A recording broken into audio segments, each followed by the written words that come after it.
Good morning everyone and very warm welcome to one and all and welcome back to our channel that is A Square Classes, and we are moving on towards the very important very next session of the genetics and the chapter Principle of Inheritance and Variation.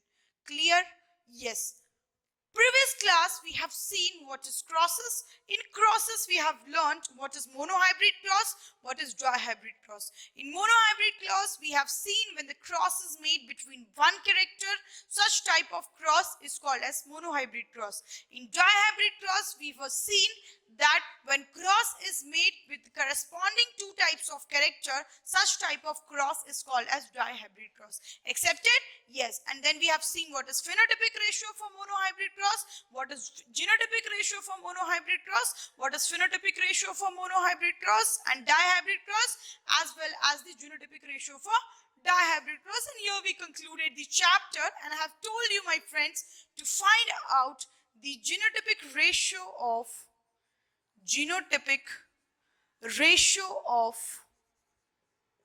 dihybrid cross.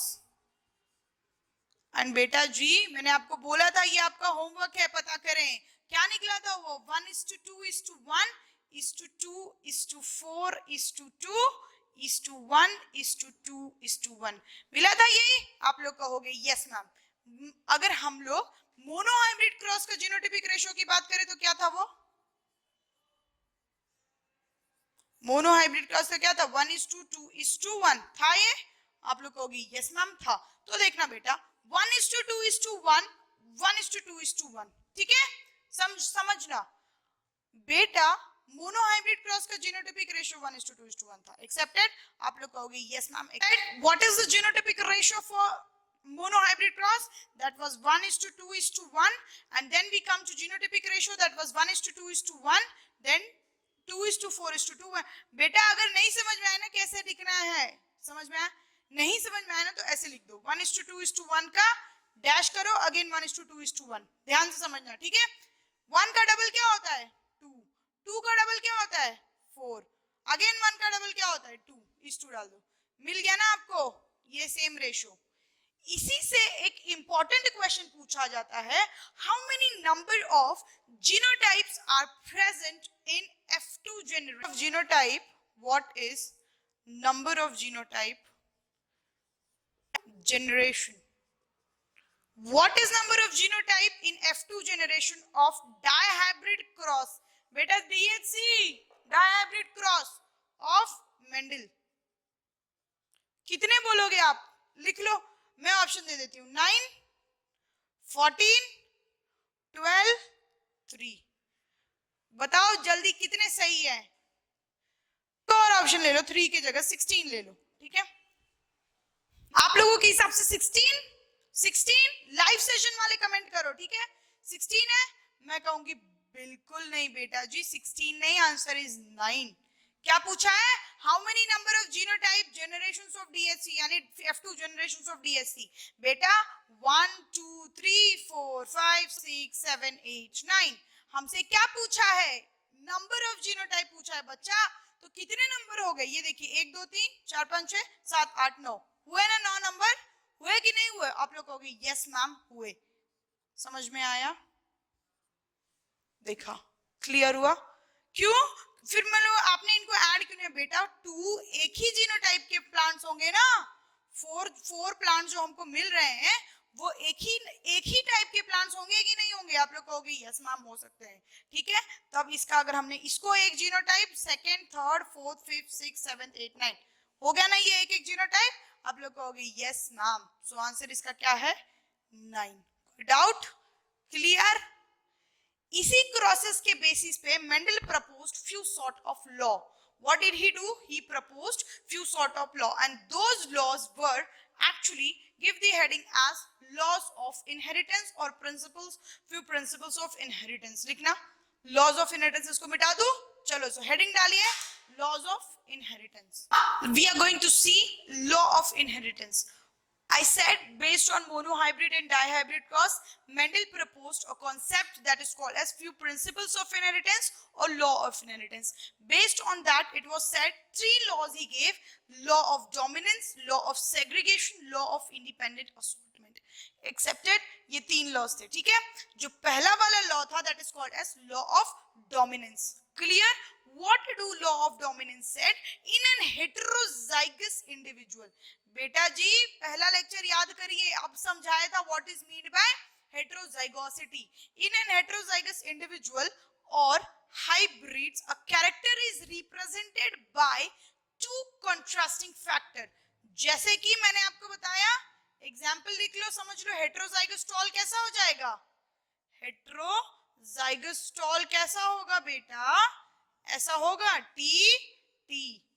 तो यही कहना चाहता है कि in an heterozygous hybrid 2 set of contrasting factors represented a character, we call them as allele.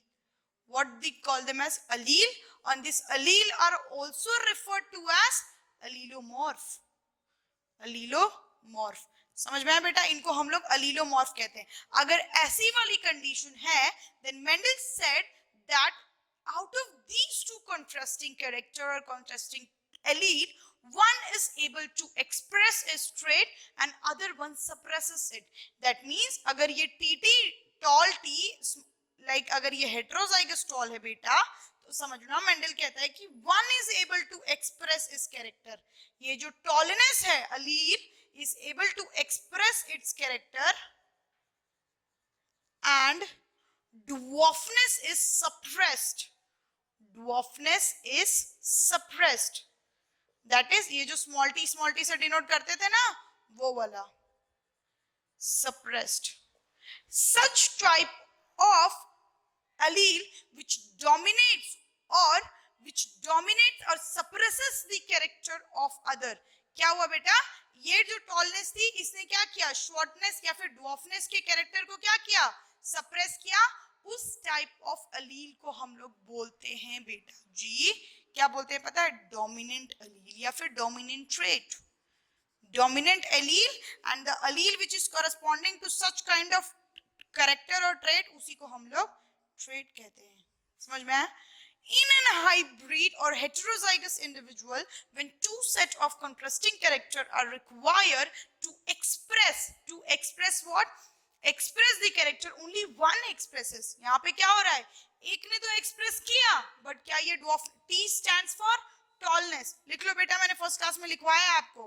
T stands for tallness of allele, tallness character, and small t stands for dwarfness. Clear? And out of these 2, in this condition also, T is dominant over dwarfness. समझ में आया?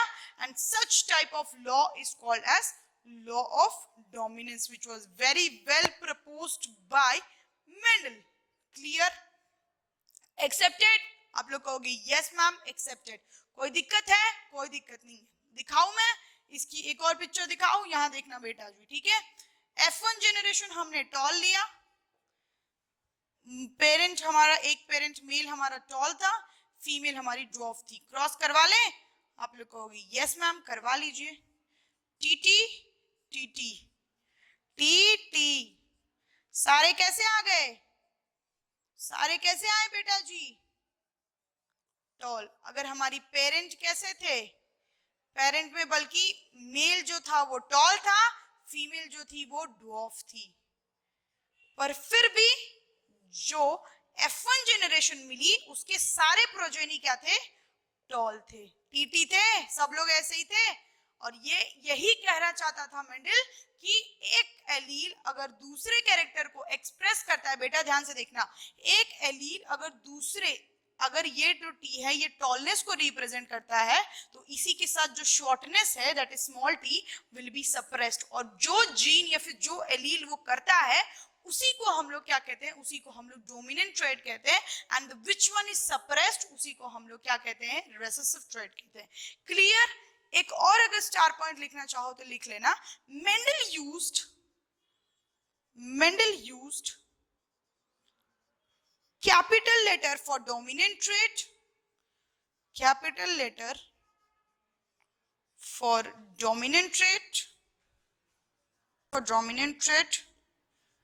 and small t for recessive trait. Just या फिर small लिख लो बेटा, dictate कर रही हूँ, small letters for recessive trait, कोई दिक्कत?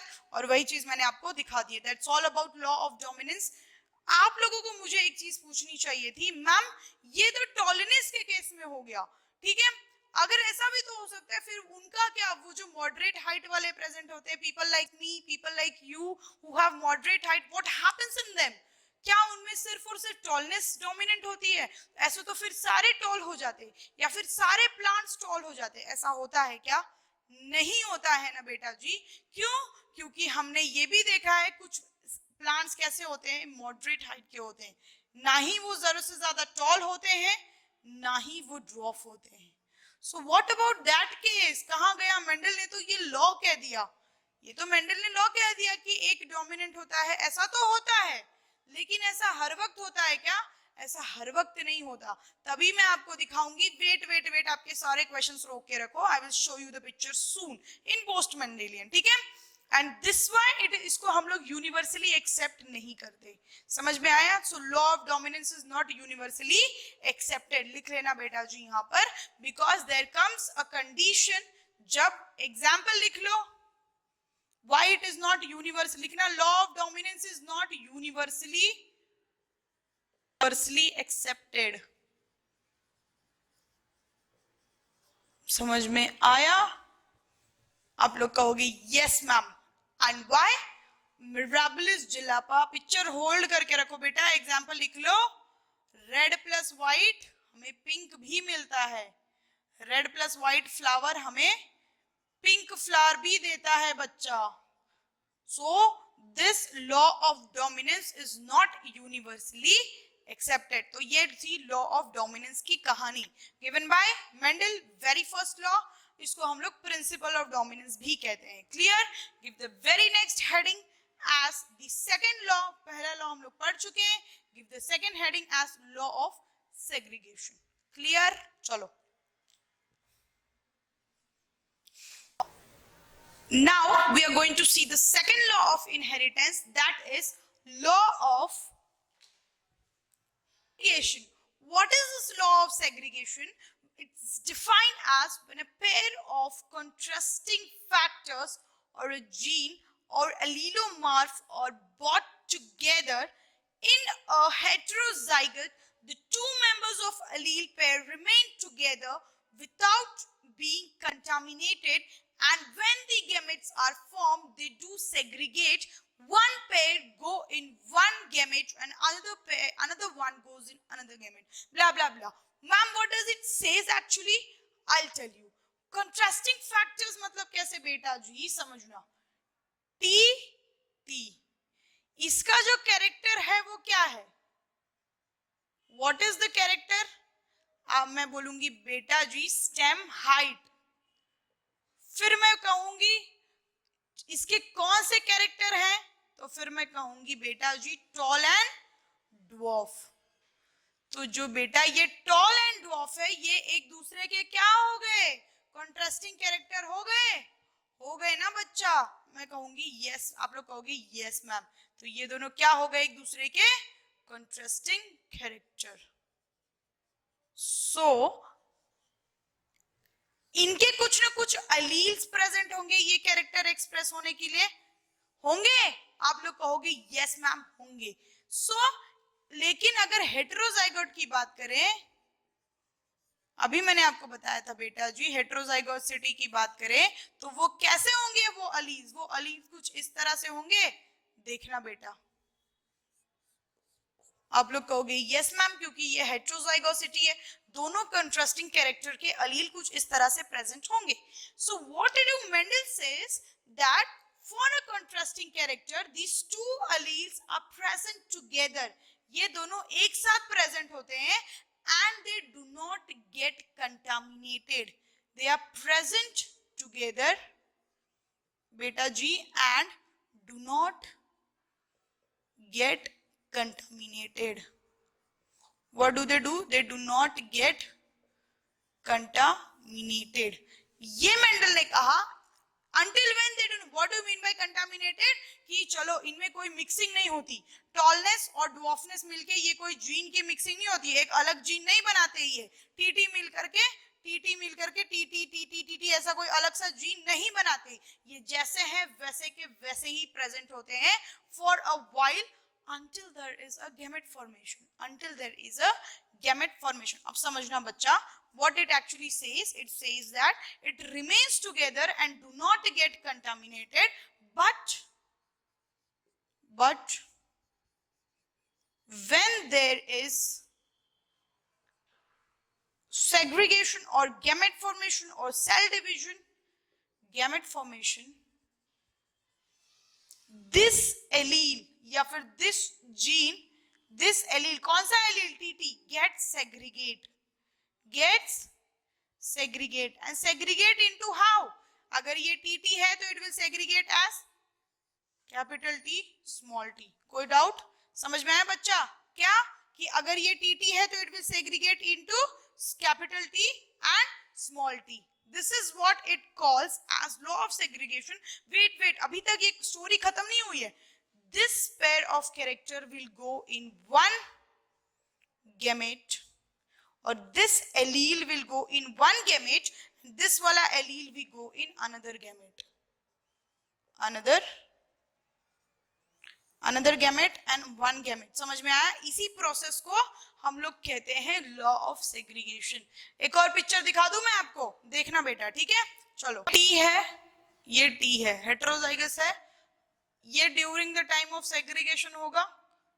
इसको अब हम इसी टी से क्रॉस करवा ले। अब देखना बेटा, टी, ये वाला टी, फिर से F1 जनरेशन को क्रॉस करवा रहे हैं बेटा, ठीक है? F1 इंटू F1 क्या देता था? F2 मिल रहे थे हम लोग। चलो, ठीक है? ये टी,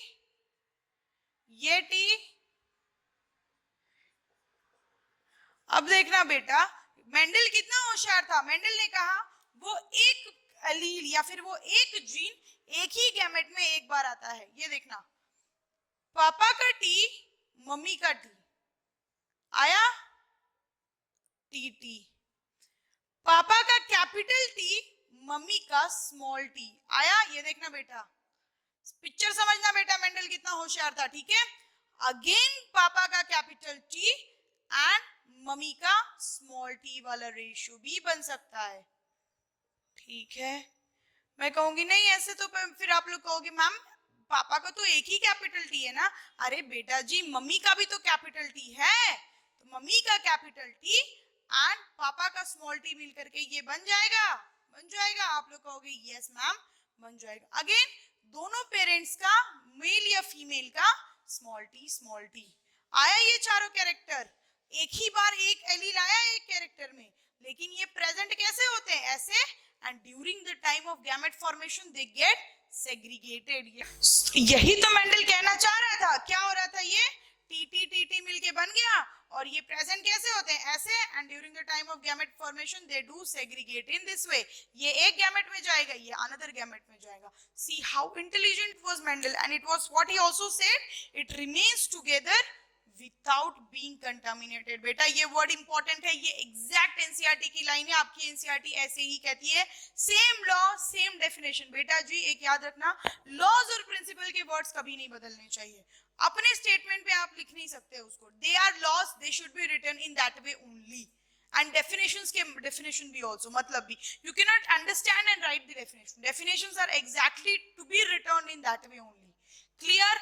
इसीलिए तो आपके टेक्स्ट बुक में बेटा इटैलिक्स में करके दिए देते थे बचपन में। क्यों? Because they are universal, something which is factual, ठीक है? And again this separates out बेटा जी from each other, and one allele enters each gamete, accepted? One allele enters each gamete. देखा, पापा का टी, अगेन पापा का टी, मम्मी का टी। अंडरस्टूड है ना? समझ में आया बेटा law of segregation? This law of segregation is also called as purity of gametes. What it is called as? Purity of gametes. क्योंकि बेटा gametes में भी ऐसा ही होता है, they remain together, they divide and they do segregate. Remember, reproduction याद करो बच्चा, जाओ जाकर के वीडियो देखो, मैंने पढ़ाया है आपको, ठीक है। So this is what happens, this law is also called as law of purity of gametes, and it was beautifully explained because it is also called as principle of purity of gametes by principle of purity of gametes by the well-known scientist who gave the term allele. It was none other than Bateson beta. कौन था वो? He was Bateson. समझ में आया बच्चा? Clear? समझो। सो law of independent assortment कुछ इस तरह, लॉ ऑफ सेग्रीगेशन इस तरह से था। अब हम लोग लॉ ऑफ इंडिपेंडेंट असॉर्टमेंट पे पढ़ेंगे। Clear? Principle of purity of gametes किसने बोला था बेटा? Bateson ने बोला था। He was one, and what work, what contribution did Bateson done in genetics? He was the one person who coined the term allele. He was the one person who gave the heterozygous condition, homozygous condition. ये सारी चीजें किसने दी थी? It was none other than Bateson who gave these all terms and conditions. Accepted? Clear? समझ में आया बेटा? Definition जैसे मैंने बताया है वैसे। फिर हम लोग तीसरा लॉ पढ़ने वाले। आपको मुझसे एक चीज पूछना चाहिए, मैम आपने लॉ ऑफ डोमिनेंस को यूनिवर्सल नहीं कहा। कहा क्या? मैंने कहा नहीं कहा। यूनिवर्सल कहा? मैंने कहा नहीं कहा। आपने लॉ ऑफ सेग्रीगेशन को यूनिवर्सल कहा? No, not universal. यस बेटा, दिस इज यूनिवर्सल, क्योंकि ये हमेशा ही ऐसा होता है, इसका कोई एक्सेप्शंस नहीं था। लॉ ऑफ डोमिनेंस का मैंने आपको एक्सेप्शन दिया, रेड प्लस व्हाइट बेटा मिलके पिंक भी बनते हैं। 4 o'clock प्लांट मिराबिलिस जलापा उसको बोलते हैं, ठीक है। ये मैंने स्टोरी पिक्चर इसलिए नहीं खोली रेड प्लस व्हाइट की, पोस्ट मेंडेलियन के लिए भी तो कुछ रखो बेटा जी, कुछ तो रखो। समझ में आया? चलो, and then comes law of segregation which is yes universally accepted, इसका कोई भी वेरिएशन नहीं है। क्लियर? समझ में आया बच्चा? चलो, आज हमने पोस्ट प्री मेंडलिज्म में बेटा पूरा मेंडेलियन खत्म। मेंडल का पूरा यही तीन स्पीसीज थीसिस थी उसकी, जो उसने एक्सपेरिमेंट। और बताओ बेटा, लाइव सेशन वाले जल्दी जल्दी कमेंट करो, मेंडल ने अपने कौन से पेपर में ये दिया था, उसका जो वर्क था। Hurry up, I want to see it in the comment sections, I want to see it in the live sessions. Hurry up kids, hurry up. वो किसमें था? Experiment on plant hybrid, which was published in the the book that is called as Annual Proceedings of Natural History Society of Brunn। ये याद रखना बच्चा, ठीक है, important है ये। आपको तो बेटा मेंडल इतना इंपॉर्टेंट है, मैं बताओ, ये भी बच्चा क्वेश्चन पूछ देता है कि 19 मेंडल का वर्क कौन से ईयर में शुरू हुआ था। 3 साइंटिस्ट बताए थे मैंने, Hugo de Vries, Carl Correns and Tschermak, उनमें से हुआ था ये, and it was reopened in 1901, and in 1901 Hugo de Veris got published his work in the book that is called as Flora। ये मैंने पढ़ा है बेटा, इसीलिए तो हम शुरू में पढ़ाते हैं, क्योंकि क्वेश्चन सॉल्व हो। This is what a square is and this is what we build you, how we build you, how we mold you, we only know। I also want you should also understand। clear? चलो, so give the very next heading and very interesting topic, law of independent assortment। ठीक है, चलो see the important law, that is law of independent assortment। clear? What do you mean by independent, not dependent on someone? Assortment मतलब to divide or to get assorted specifically, separately। First let's see what do law of independent assortment is defined as। It is defined as when two pairs of characters are combined। What it is said, when two pairs of characters are combined, जब ऐसा होता है कि two pairs of character combine हो जाते हैं इन a hybrid. बेटा जी hybrid की बात हो रही है, मेंडल ने हमेशा हाइब्रिड की बात कही है। तीनों लॉज आपको हेटेरोजाइगस, तीनों लॉज में आप लोग हेटेरोजाइगस या फिर आप लोग हाइब्रिड अक्सर करके सुनोगे, क्योंकि ये हाइब्रिड के कंडीशन में ही बेटा जी ऐसा होता है। क्लियर? सो समझना, in a hybrid segregation of one pair of a character is independent of the other pair of character। समझ में आया? नहीं समझ में आया? I'll show you the movie, wait। उससे पहले मैं आपको एक क्वेश्चन पूछती हूँ, सब लोग बताना, ठीक है। डाइहाइब्रिड क्रॉस कितनों को याद है? Come on tell me, I want to know dihybrid cross कितनों को याद है? बिकॉज बेटा यही वो लॉ, उसने अपने लॉस किस बेसिस पे दिए थे? 2 ही क्रॉस थे, मोनोहाइब्रिड, डाइहाइब्रिड क्रॉस। देखना अब मैं आपको पिक्चर दिखाऊंगी डाइहाइब्रिड क्रॉस का, समझना बेटा, ठीक है। चलो, डाइहाइब्रिड क्रॉस में हमने seed with yellow color was crossed with wrinkled seed with green color. Accepted? मैं यहां लिख देती हूं बेटा जी, समझना. Round and yellow seed. ये क्या था? राउंड सीड का शेप था, एंड येलो क्या था? सीड का कलर था. दो डिफरेंट कैरेक्टर हैं, तभी तो डायहाइब्रिड क्रॉस करवाया था बेटा, ध्यान से समझना. ठीक है. और ये क्या है? Wrinkled and green. Wrinkled and green. Wrinkled क्या है? अगेन शेप है, बट ये कैसा शेप है? रेसेसिव शेप है. और ये ग्रीन भी रेसेसिव कलर है. इतना तो पता होगा बेटा, मैंने आपको 7 कैरेक्टर्स लिखवा के डोमिनेंट रेसेसिव क्या होते हैं, कैसे होते हैं बच्चा, मैंने खुद से पढ़ा है. ठीक है. Don't disappoint me, please revise and come. ठीक है. डायहाइब्रिड क्रॉस में when round and yellow seed was crossed with wrinkled and green seed, इसके कुछ न कुछ गैमेट्स बने होंगे. so what it said, it gets segregated. round RR किसमें डिवाइड होगा? या according to law of segregation वो किसमें सेग्रीगेट होगा? आर से. According to this law of segregation yellow जो है वो इसमें सेग्रीगेट होगा. आप लोग कहोगे यस मैम सेग्रीगेट होगा. अगेन देन wrinkled वाला will get segregated into in this way and green वाला in this way. तो उसकी जो F1 जनरेशन आई वो ऐसी कुछ आई, R R Y Y. Clear? किसको किसको नहीं समझ में आया? सबको आया बेटा. यही तो है independent assortment. Round colour yellow, round shape yellow के कलर से मिंगल नहीं हुआ, मिक्स नहीं हुआ, वो कैरेक्टर कैरी ओवर नहीं हुआ. That is what independent assortment. उसको during the time of gamete formation और segregation round character came separately, the allele for round came segregately and the allele for Y came separately. Clear? देखना बेटा यहाँ आया हुआ है आप लोग. ये how do it broked? It broked into R Y and R Y. Accepted? Accepted. And we got it as this character. Clear? समझ में आया?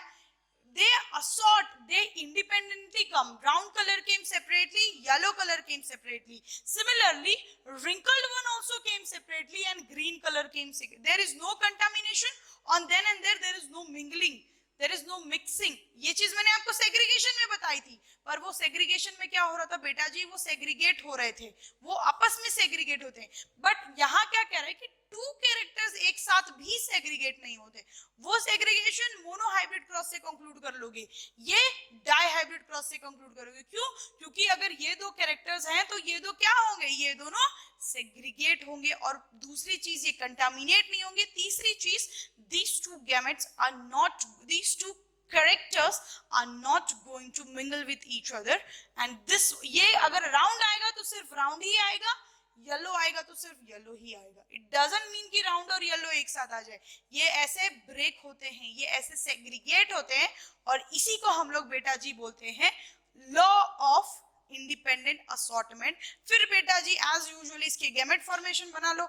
इसके गैमेट, 4 गैमेट्स बनेंगे, R Y R Y, again R Y and R Y. ये 4 gametes बनेंगे. फिर as usual Ram कहानी dihybrid cross करवा लो. फिर आपको जीनोटिपिक फिनोटिपिक रेशियो लिख लो. दिस इज व्हाट, इसी कैरेक्टर, इसी क्रॉस से मेंडल को लॉ ऑफ इंडिपेंडेंट असॉर्टमेंट समझ में आ गया था. Clear? That's all for today and thank you very much. Do watch the video concisely and have a good day. Please बेटा genetics को मैंने बहुत अच्छे से समझाया, तोड़ तोड़ के समझाया. आज मेंडेलियन खत्म हो गया. नेक्स्ट क्लास में we will begin on with the post Mendelian with a very warm and very cool welcome for the next class. This was up to it and we have concluded all the 3 laws, that is law of dominance, law of segregation and law of independent assortment. Clear? समझ में आया बेटा? लिख के diagram से, question से. Wait बेटा जी wait, एक क्वेश्चन मैं बताऊं आपको दी एंड करने से पहले. अरे बेटा जी आपको मुझसे पूछना चाहिए था क्या, मैम ये जो इंडिपेंडेंट असॉर्टमेंट है क्या ये यूनिवर्सली एक्सेप्टेड है? जल्दी कमेंट करिए और जल्दी जल्दी मुझे बताइए क्या ये यूनिवर्सली एक्सेप्टेड है या नहीं है, एंड देन आई सेट, और यहीं से हम लोग अगले क्लास की स्टोरी बिगिन करेंगे कि why law of independence assortment is not universally accepted. चलो मैंने तो आंसर बता ही दिया, खैर it is not universally accepted. कुछ बेटा जी जो लोग फाइंड आउट करने हैं वो कुछ लिंकेज की स्टोरी भी पढ़कर आए फिर तो, ठीक है। And from here only we will move on with the very next session of your post Mendelian genetics, जिसमें ये भी समझ में आ जाएगा why law of independent assortment is not universally accepted. Thank you very much. Do watch the video, do like, do comment if you can. Thank you.